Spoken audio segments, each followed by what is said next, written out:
आपने जाना है पूरे विज्ञान को, हमारे मन ने जिस वस्तु को स्वीकार कर लिया, उसकी स्मृति बना ली, वह वैसे ही रिएक्ट करने लगता है।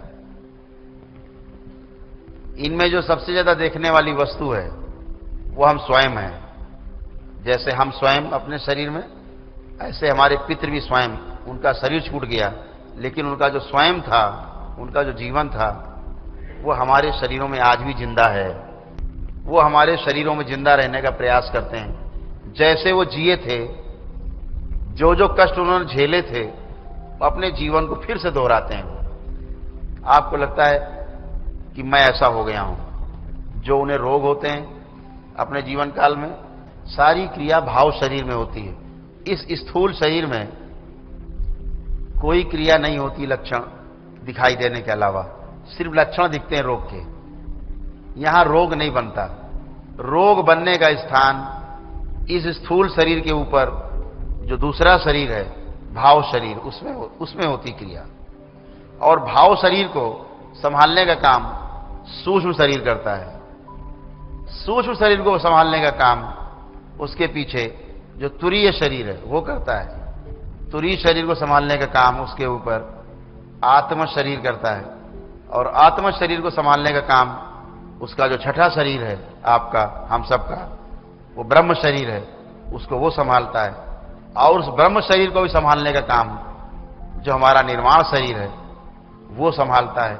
ऐसे ईश्वर ने हमें एक नहीं 7 शरीर प्रदान किए हैं। ये 6 शरीर इस तरह कि इनमें कूदो, गाओ, नाचो, झूमो, सब होगा। इतने से कूदे जमीन मिलेगी, उतने से कूद गए फिर नीचे जमीन है, और ऊपर से कूद गए नीचे जमीन है। लेकिन जो 7वां शरीर है, बड़े हिम्मत लोग वाले ही जा पाते हैं वहां।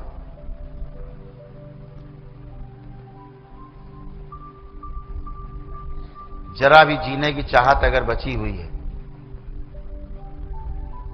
एक भी इच्छा शेष कहीं भी है किसी जीवन यात्रा की, उस 7वें शरीर का जो कुआं है उसमें नहीं कूदता।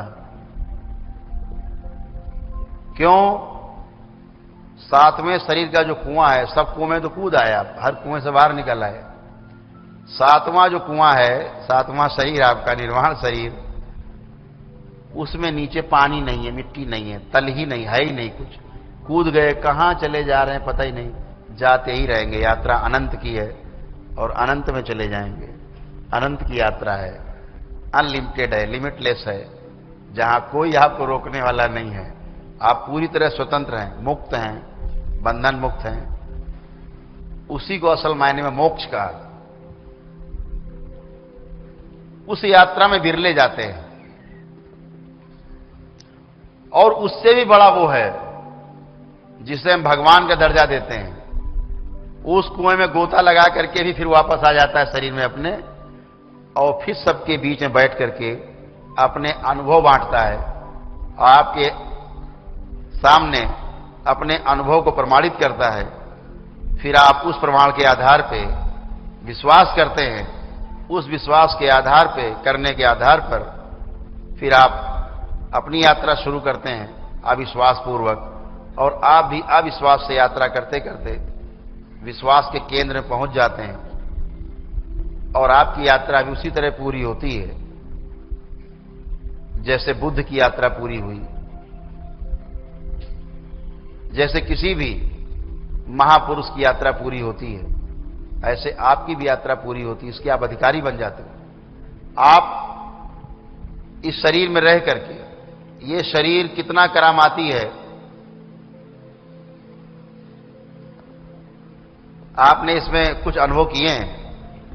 स्मृतियां आदमी के प्राण ले सकती हैं। स्मृतियां आदमी का, एक स्मृति पूरा जीवन खराब कर सकती, खराब स्मृति।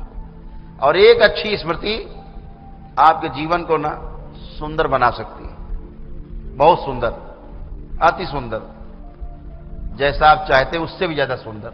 इसीलिए इस दरबार का नियम है, जब तक किसी के पूरे समस्त पितृ मुक्त नहीं हो जाते, मुक्ति नहीं हो जाती सबकी, सारी ऐसी स्मृतियां, गंदी स्मृतियां आपकी नहीं हट जाती, जो आपकी पिछले जन्मों से आपकी जुड़ी हुई हैं और आपके जीने में बाधक हैं, इसके अधिकारी नहीं मानता दरबार और दीक्षा देने में आपको असमर्थता व्यक्त करता है। लेकिन जैसे ही आप अपने पितरों को मुक्ति करा लेते हैं, सारी गंदगी चली जाती है आपकी, सारा जितना भी आपका कूड़ा करकट था सब विदा हो जाता है, आप पूरी तरह शुद्ध होते हो। तो अब आप जो भी आपके पास मिलेगा, जो भी आपके पास आएगा, जो भी आपके पास उत्पन्न होगा, शरीर में ऊर्जा उत्पन्न होगी, वो बहुत शुद्ध होगी और शुभ के काम में आएगी, क्योंकि आपके अंदर शुभ ही शुभ विचार होंगे। तो आपका भोग भी नहीं बनेगा कि आपके पास शक्ति आई और आपने उसका दुरुपयोग किया, तो उसका भोग बनता है। हम इस दरबार में आप देखते हो, आप हमें गुरु जी से के नाम से संबोधित करते हो, आप किसी भी नाम से हमें संबोधित कर सकते हैं। यहां बैठे लोगों में, तमाम लोगों में मैं भाई की तरह भी हूं, पुत्र की तरह भी हूं, मित्र की तरह भी हूं। जिस रूप में चाहें हमें स्वीकार कर सकते हैं, लेकिन पूर्ण गुरु केवल बाबा है। बाबा ही पूर्ण गुरु हैं और हम आपको इसलिए चुंबक की तरह दिखाई देते हैं कि चुंबक तो केवल बाबा है, हम तो लोहे का एक कण है, लोहे का एक छोटा सा कण टुकड़ा जो चुंबक में चिपका है। दरबार की जो दीक्षाएं हैं उनमें पहली दीक्षा है ये वाली, जिनमें मंत्र दीक्षा है। उसके पश्चात फिर आप जो अन्य दीक्षाएं जो आपको पहले ही बता चुका हूं, उनमें पारंगत होने के लिए, उनमें दीक्षित होने के लिए ये प्राइमरी स्कूल वाली पहले इस दीक्षा से पास होना पड़ता है। इनमें पास होने के बाद फिर आप में कुछ अंकुर फूटते हुए दिखते हैं दरबार को, कुछ अंकुरित हुआ आपका बीज दिखता है, दिख जाता है कि अंकुरित हो रहा है, बीज से पौधा बन गया है। तो वर वृक्ष बनाने के लिए सारी चीजें मौजूद हो गई हैं, तो वो दीक्षा भी आपको मिलती है दरबार से, उसकी व्यवस्था है।